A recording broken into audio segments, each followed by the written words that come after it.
Good morning, students. After a few days gap, we are coming to discuss regarding different questions with answers in the different remaining topics, first PUC topics needed for coming CET and JEE exams. ಇಷ್ಟು ಗ್ಯಾಪಲ್ಲಿ ಕೆಲವಿಷ್ಟು ನಿರ್ಧಾರ ನಿಮ್ಮ ನಜರಿಗೆ ಬಂದಿದೆ. ಏನು ಅಂದರೆ second PUC theory exams cancel ಆಗಿದೆ. ಆನಂತರ ನಿಮಗೆ ಸೆಕೆಂಡ್ PUC ರಿಸಲ್ಟನ್ನು ಹೇಗೆ ಕೊಡ್ತಾರೆ ಅಂತಲೂ ಗೊತ್ತಿರಬಹುದು. ನೀವೇನು ಫಸ್ಟ್ PUCಯಲ್ಲಿ ಮಾರ್ಕ್ಸನ್ನು ತೆಗೆದುಕೊಂಡಿದ್ದೀರೋ ಅದನ್ನು ಮತ್ತು SSLCಯಲ್ಲಿ ಎಷ್ಟು ಮಾರ್ಕ್ಸ್ ತೆಗೆದುಕೊಂಡಿದ್ದೀರೋ ಎರಡೂ ಮಾರ್ಕ್ಸನ್ನು ನಮ್ಮ ಹೆಸರಿನ ಮುಂದೆ ಫೀಡ್ ಮಾಡ್ತಾರೆ. ಅದರ ತಕ್ಕ ಹಾಗೆ PU ಬೋರ್ಡಿಂದ ನಿಮಗೆ ಗ್ರೇಡ್ ಬರಬಹುದು. ಗ್ರೇಡ್ ಎಷ್ಟು ಬರುತ್ತೆ ಅಂತ ನಾನು ಡೆಫಿನೆಟ್ ಹೇಳಲಿಕ್ಕಾಗಲ್ಲ, because they have not send us the table. ನಮಗಿನ್ನೂ ಟೇಬಲ್ ಕೊಟ್ಟಿಲ್ಲ. ಅಂದಾಜು ಹೇಳೋದಾದರೆ ಹೀಗಿರಬಹುದು. 60 to 75 ಇದ್ದರೆ B ಗ್ರೇಡು, ಲೆಸ್ ದೆನ್ 60 ಇದ್ದರೆ C ಗ್ರೇಡು, ಹೌದಾ? 75 to 85 ಇದ್ದರೆ A ಗ್ರೇಡು, 85 ಆ್ಯಂಡ್ ಅಬವ್ ಇದ್ದರೆ A+ ಗ್ರೇಡ್ ಕೊಟ್ಟು ನಿಮಗೆ ರಿಸಲ್ಟನ್ನು ಅನೌನ್ಸ್ ಮಾಡ್ಬೋದು. ಇದು ಅಂದಾಜನ್ನ ಹೇಳಿದ್ದು. ಇದರಲ್ಲಿ ಏನಾದರೂ ಬದಲಾವಣೆ ಇರಬಹುದು. ಆಮೇಲೆ ನೀವು ಎಷ್ಟು ಗ್ರೇಡನ್ನು ತೆಗೆದುಕೊಂಡರೂ ಸಹಿತ ನೀವು ಬರೀತಕ್ಕಂಥ ಕಮಿಂಗ್ CET ಎಕ್ಸಾಮ್ಗೆ ಅದರ ಮಾರ್ಕ್ಸ್ ಆಗಲಿ ಅಥವಾ ಗ್ರೇಡನ್ನು ಪರಿಗಣಿಸೋದಿಲ್ಲ. ಕಾಂಪಿಟೇಟಿವ್ ಎಕ್ಸಾಮ್ಸನ್ನು ಬರೀಲಿಕ್ಕೆ ಎಲ್ಲರೂ eligible. Everybody is eligible to write the competitive exams. To write the competitive exams, everybody is eligible, but based on the marks, they are going to announce you the ranking. Based on the ranking only, you are getting different seats. Mainly CET andre mainly for engineering of our state, different engineering college of our Karnataka state. ಅದರ ಜೊತೆಗೆ ಕೆಲವಿಷ್ಟು paramedical type ಅಗ್ರಿನೋ ಅಂಥವು ಕೆಲವಿಷ್ಟಕ್ಕೆ ಮಾತ್ರ ಪರಿಗಣಿಸ್ತಾರೆ. JEE is purely for engineering selection ಸೀಟ್ಗಳನ್ನು select ಮಾಡಲಿಕ್ಕಿದೆ. NEET is purely for medical. ಅದಕ್ಕೆ ನಂದೊಂದು ಬೆಸ್ಟ್ ಸಜೆಷನ್ ಏನಂದ್ರೆ ಆಗಸ್ಟ್ 28, 29ಕ್ಕೆ CET ಎಕ್ಸಾಮ್ಸ್ ಅದಾವ್ರಿ. ಅದೇ ಟೈಪ್ JEE NEET ಯಾವಾಗ ಅದಾವೆ ನೋಡ್ಕೊಳ್ತಾ ಇದ್ದು ಅವಕ್ಕೆ ಅಪ್ಲಿಕೇಶನನ್ನು ಆನ್ಲೈನಲ್ಲಿ ಹಾಕ್ರಿ.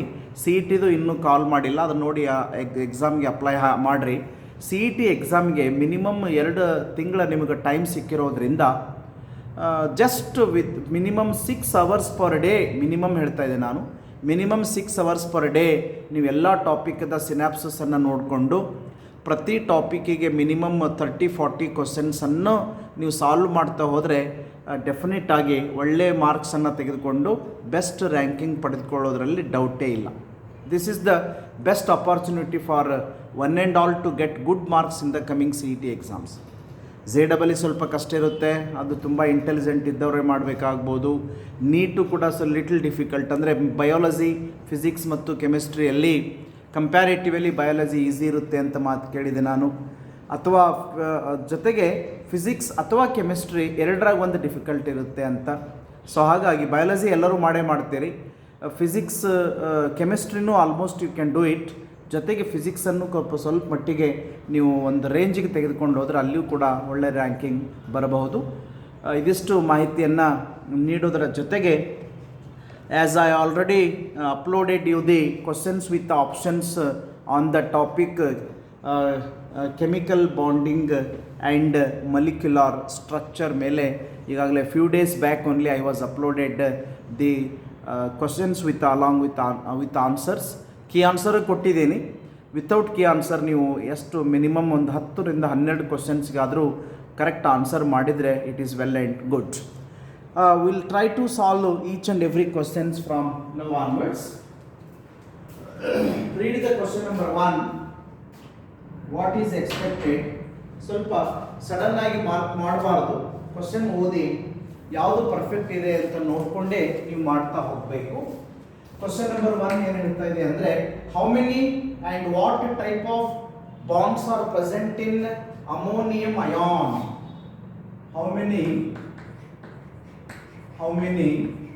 and what type what type of bonds which are present in NH4 plus. ಅಲ್ಲೇ NH4 plus ಅನ್ನು ಬಿಡಿಸಿ ಬರ್ಕೊಂಡ್ಬಿಡಿ. NH3 here three covalent bonds are there, but due to according to Lewis it is a base, therefore it can donate a pair of electron, therefore it becomes H plus. Totally you are getting the charge for the molecule as H plus. ಅಂದ್ರೆ ಮೂರು covalent bonds ಅದಾವ್ರಿ ಮತ್ತೆ ಒಂದು coordinate bond ಇದೆ, therefore correct option is D. Three covalent bonds and one coordinate bond is the correct option for that molecule is concerned. Second one, in which of the following molecule octet rule is not followed andara? Octet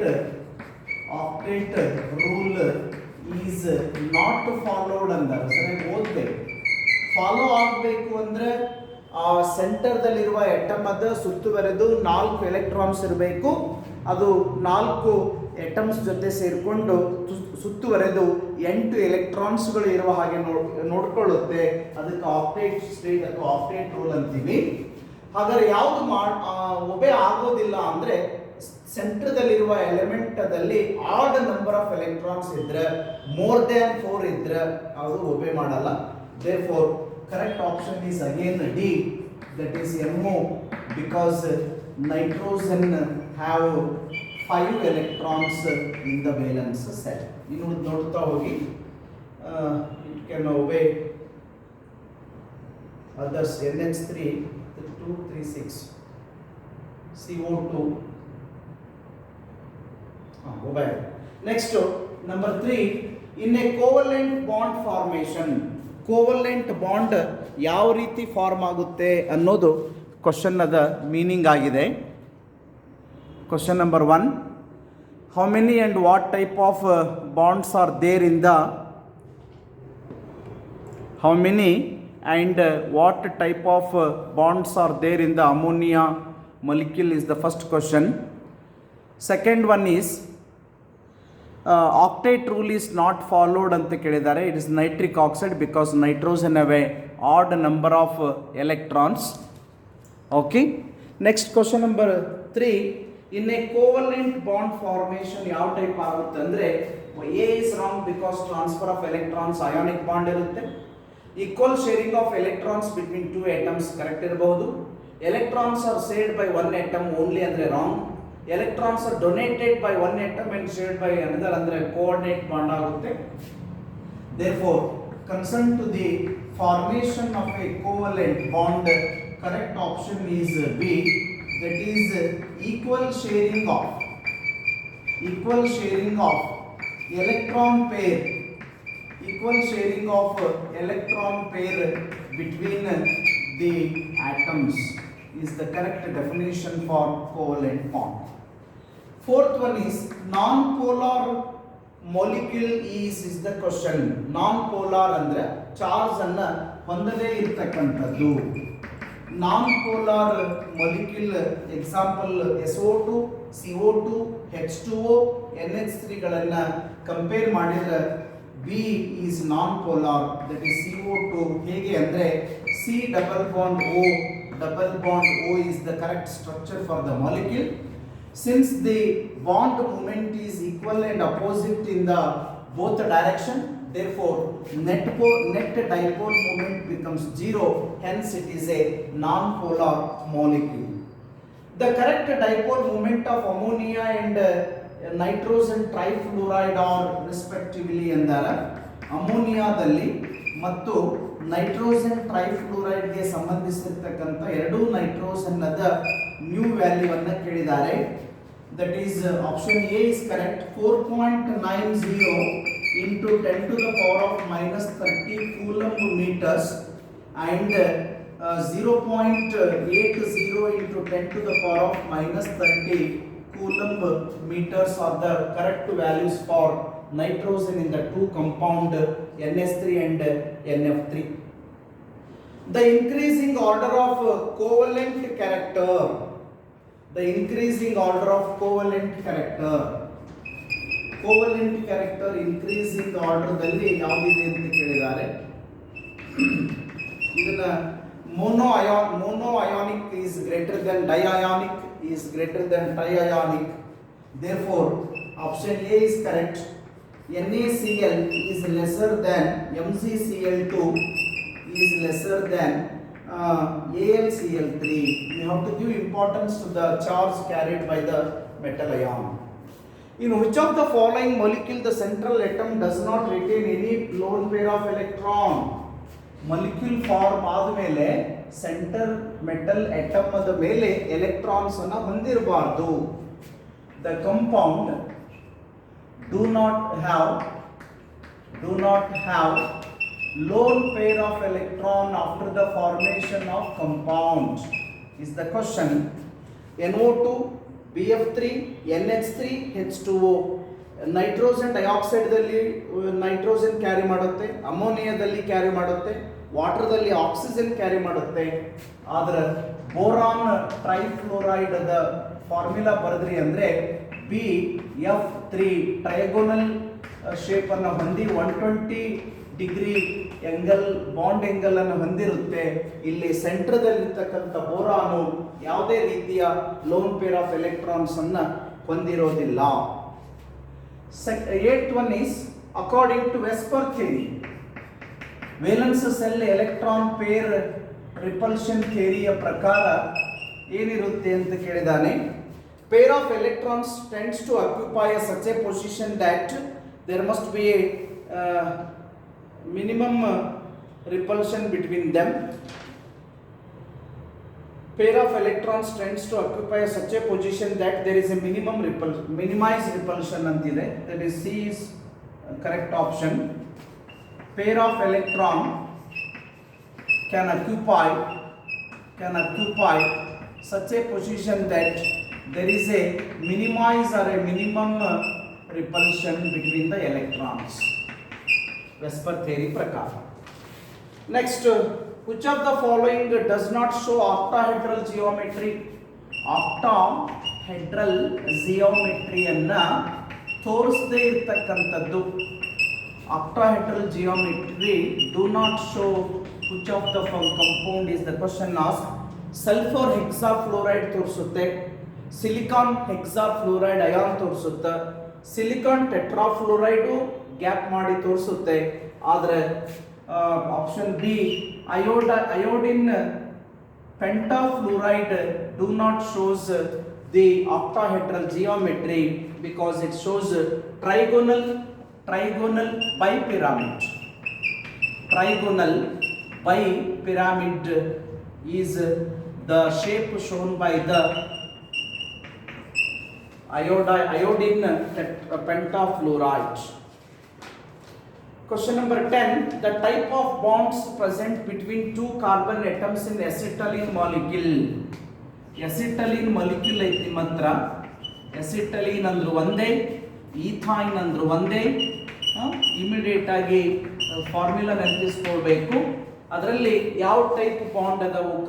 carbon ಮಧ್ಯೆ ಅಂದಾನ triple bond ಐತಿ. ಅದ್ರಾಗ ಅವ್ರು ಕೇಳಿದ್ದು pi bond ಎಷ್ಟು, sigma bond ಎಷ್ಟು ಅಂತ.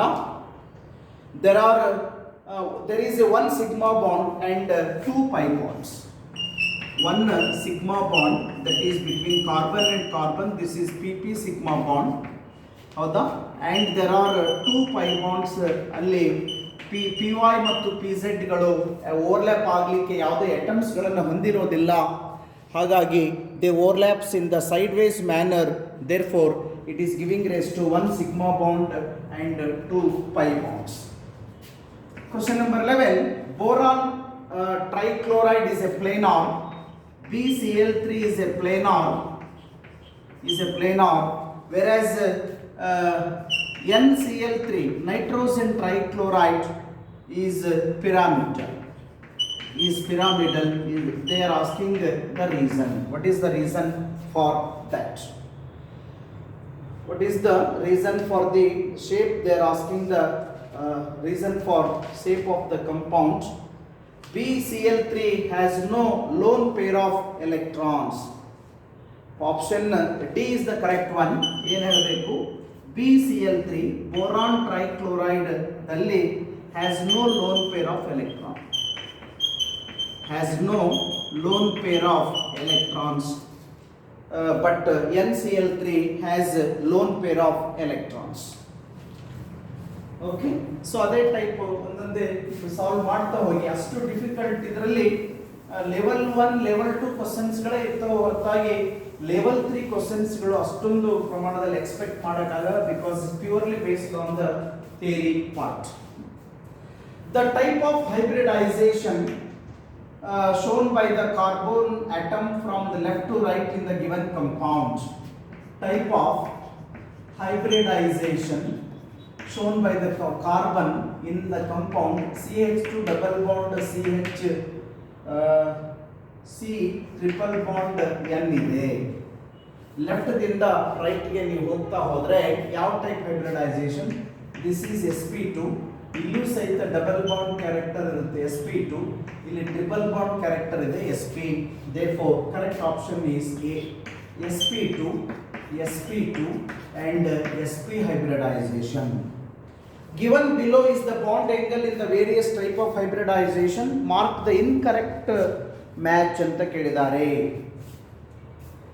What is asked? Incorrect ಆಗಿದ್ದು ಕೇಳಿದ್ದಾರೆ. DSP2 90 degree, sp3d 90 degree, sp3d2 90 degree, sp3 90 degree, 105 degree 5 minutes is the option given. ಇಲ್ಲಿ sp3d is wrongly matched because ಅಲ್ಲಿ ಬರೀ 90 ಡಿಗ್ರಿ ಇರಲ್ಲ. ಏನು ಕೇಳಿದ್ದಾರೆ ನೋಡ್ರಿ, ಟೈಪ್ ಆಫ್ ಹೈಬ್ರಿಡೈಸೇಷನ್ ದಲ್ಲಿ ಬಾಂಡ್ ಎಂಗಲ್ ಯಾವುದು ಸರಿಯಾಗಿಲ್ಲ, which is incorrect match. Incorrect match ಇರೋದನ್ನ ಸೆಲೆಕ್ಟ್ ಮಾಡಿ ಹೇಳಿದ್ದಾರೆ. Incorrect is DSP2 hybridization, sp3d hybridization, that is C. sp3d hybridization ದಲ್ಲಿ ಕೇವಲ 90 ಡಿಗ್ರಿ ಇರಲ್ಲ, ಅದು ತಪ್ಪು. ಅದರಲ್ಲಿ ಕರೆಕ್ಟ್ ಆಗಿದ್ದು 120 ಡಿಗ್ರಿ ಮತ್ತು 90 ಡಿಗ್ರಿ ಎರಡನ್ನೂ ಗಮನಿಸ್ತೀವಿ. ಹಾಗಾಗಿ incorrect is sp3d. According to molecular orbital theory, which of the following does not exist? Molecule ನೋಡಿ, according to molecular orbital theory ಯಾವ molecule ಬರಲ್ಲ ಅಂತ ಕೇಳಿದ್ದಾರೆ. ಅಂದ್ರೆ H2 I ಹಿಂಗೆ ಇರ್ತಾವಲ್ಲ ಡೈಅಟಾಮಿಕ್ molecule ಯಾವುದು ಬರೋದಿಲ್ಲ ಅಂತ ಕೇಳಿದ್ದಾರೆ. According to molecular orbital theory, which does not exist as a diatomic molecule is the question asked. Correct option is B, that is beryllium 2 is not possible, because if you calculate the bond order lithium hydrogen helium lithium beryllium ಇದೆ, 4 electrons ಅದಾವು, 2 BMO 2 ABMO ದಲ್ಲಿ ಹೋದ್ರೆ ಏನಾಯ್ತು, 2 - 2 upon 2 is equals to 0. If in any molecule if you got bond order as a 0, in that molecule diatomic molecule does not possible. Okay, question number 15 is little difficult. The bond order of N2 plus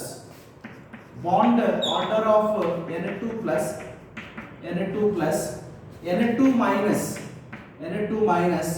and N2 will be, ಸ್ವಲ್ಪ careful ಆಗಿರಬೇಕು.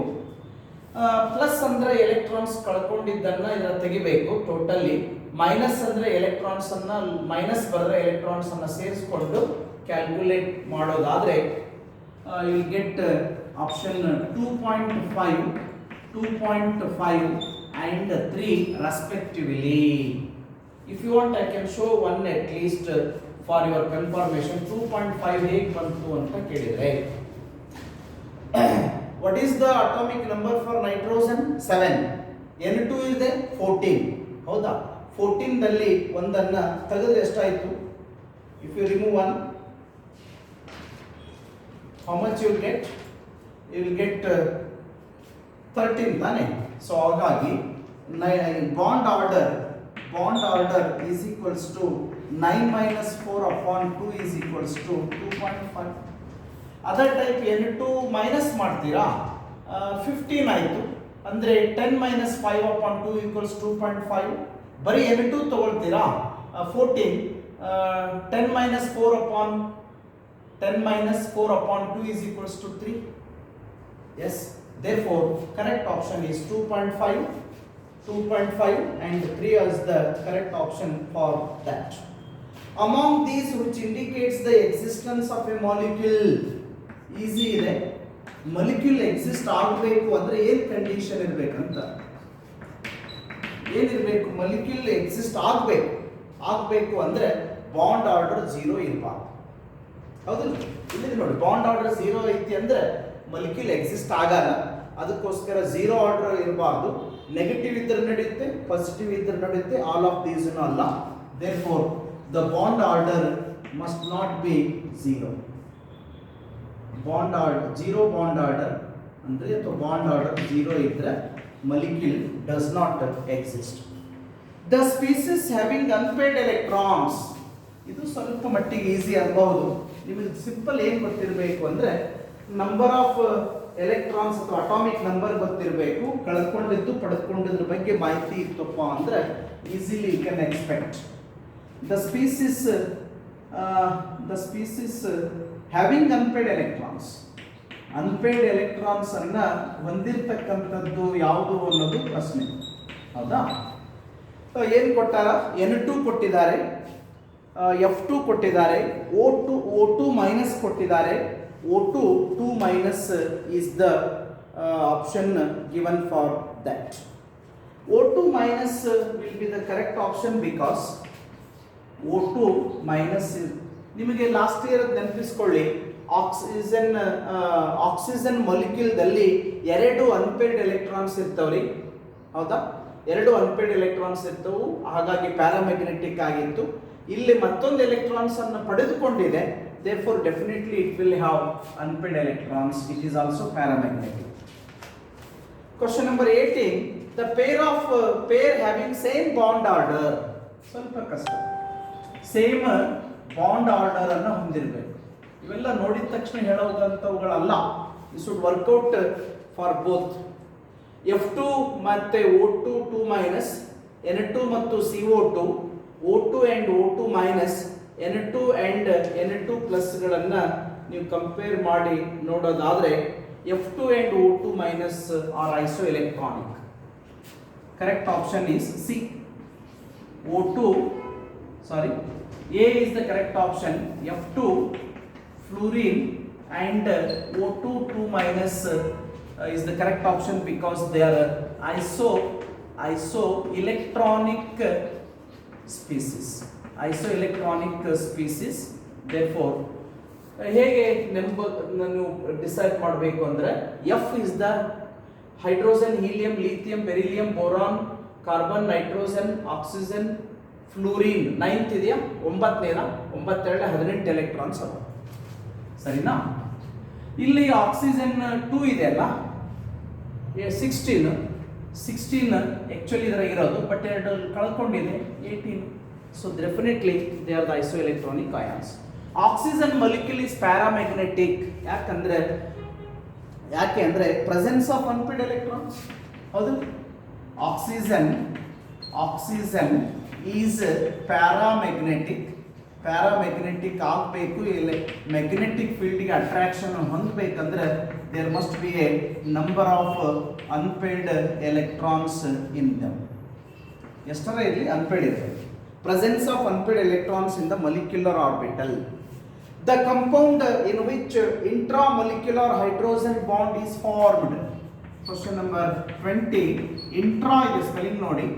Intramolecular hydrogen bond ಅಂದ್ರೆ the bond which is hydrogen bond formed within the molecule. ಎರಡು ಕಂಪೌಂಡ್ಗಳ ಮಧ್ಯೆ ಬಂದರೆ intermolecular hydrogen bond. ಎರಡು compound ತೆಗೆದುಕೊಳ್ಬಾರ್ದು, ಒಂದೇ ಕಂಪೌಂಡ್ ಅಲ್ಲೇ ಹೈಡ್ರೋಜನ್ ಬಾಂಡ್ ಬರಬೇಕು, ಅದಕ್ಕೆ ಇಂಟ್ರಾಮೊಲಿಕ್ಯುಲರ್ ಅನ್ಬೇಕು. Correct option is ortho nitrophenol. ನಿಮಗೆ ಕನ್ವಿನ್ಸ್ ಆಗಬೇಕು ಅಂದರೆ you can write the formula. ಬೆಂಜೀನನ್ನು ಬಿಡಿಸಿ ಬರೆಯೋದು ಬೇಡ, ಆ್ಯಸ್ ಇಟ್ ಈಸ್. OH ಅಂದರೆ ಫಿನಾಲು, NO2 ಗ್ರೂಪ್ ಹತ್ಕೊಂಡಿದೆ. ಇಲ್ಲಿ H ಮತ್ತು O ಮಧ್ಯೆ ಬಾಂಡ್, ಹೈಡ್ರೋಜನ್ ಬಾಂಡ್ ಬಂದಿದೆ. Therefore it is A intra molecular hydrogen bond. Out of 20 ನನ್ನ ಪ್ರಕಾರ only 5-6 questions will be little difficult, otherwise remaining are almost easy. Having unpaid electrons O2 ಮೈನಸನ್ನು ನೀವು checkout ಮಾಡಬೇಕು. Same bond order ಐತಲ್ಲ, ಇದನ್ನು calculate ಮಾಡ್ತಾ ಕೊಡಬೇಕು. ಇಲ್ಲ ಅಂದರೆ ಏನು ಮಾಡಿರಿ, ಕೊಟ್ಟಿರೋ ಎರಡು ಮಲಿಕ್ಯೂಲ್ಸ್ಗಳನ್ನು ನೀವು ನಂಬರ್ ಆಫ್ ಎಲೆಕ್ಟ್ರಾನ್ಸ್ ಬರ್ಕೊಂಬಿಡಿ. F2ದಲ್ಲಿ 18 ಅದಾವು, O2ದಲ್ಲಿ 18 ಅದಾವು. ಎರಡೂ ಸೇಮ್ ಎಲೆಕ್ಟ್ರಾನ್ಸ್ ಹೊಂದೇವು ಅಂದರೆ ಆಟೋಮೆಟಿಕಲಿ ಬಾಂಡ್ ಆರ್ಡರ್ ಸೇಮ್ ಇರುತ್ತೆ. ಆಕ್ಸಿಜನ್ ಪ್ಯಾರಾಮ್ಯಾಗ್ನೆಟಿಕ್ ಇರೋಕ್ಕೆ ಕಾರಣ ಏನಂದ್ರೆ ನಂಬರ್ ಆಫ್ ಅನ್ಪೇಡ್ ಎಲೆಕ್ಟ್ರಾನ್ಸ್. ಆಮೇಲೆ ಇಂಟ್ರಾಮಲಿಕ್ಯುಲರ್ ಹೈಡ್ರೋಜನ್ ಬಾಂಡ್ ಎಲ್ಲಿ ಬರ್ತೈತೆ ಅಂದರೆ ಅರ್ಥೋನೈಟ್ರೋಫಿನಾಲ್ದಲ್ಲಿ ಬರುತ್ತೆ. 12ನೇ question, type of hybridization in a molecule from left to right ಅಂದಾರ. sp2 sp2 sp ಇದೆ, ನೀವು ಸಿಂಪಲ್ ಗೊತ್ತಿರಲಿ.